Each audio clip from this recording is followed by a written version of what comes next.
guys, it's Mac and Jack. Welcome back to our channel. If you're new, we upload DIY and sewing tutorials every week. Some weeks we will do different videos. We'll do no sewing tutorials, and then we'll do unboxing videos or outfit vlogs, stuff like that. So if you like any of those kind of videos, please don't forget to subscribe to my channel. And don't forget to give this video a thumbs up. Today we're going to be showing you guys how to make this really cool rainbow fur bag. And I really like how this turned out. It's so cool. Here was the final result. There's little fuzzies flying around, so you're going to see that a lot during the filming because this tutorial is extremely messy. So make sure you have a good workspace because when you're cutting fur, the fur gets everywhere, so it's quite messy. But this is the backpack and I love it. Look at the straps.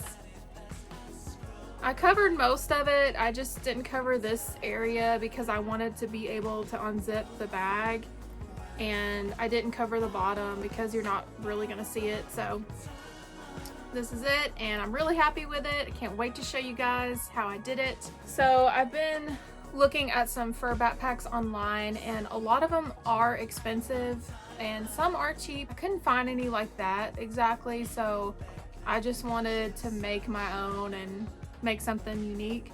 And this tutorial was really cheap for me to do, cheaper than if I were to buy a backpack. The bag is actually from Goodwill and it was $4, and the fur was from a pair of leg warmers that I already had, and I wasn't gonna wear them, so I just decided to make something else out of them. But if you do buy fur, it is pretty expensive, so that would be the only downside, but you wouldn't have to get a lot of fur. I mean, you could probably, for this backpack, I mean, it was less than half a yard. So yeah, if you want to know how to make this adorable fur backpack, just stay tuned and I'm going to show you how.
You're all done with your backpack. How cool is this backpack? It is so unique and fun, and I love how it turned out. Let me know if you guys decide to make it, and I want to see what it looks like. Thank you guys so much for watching. See you in my next video.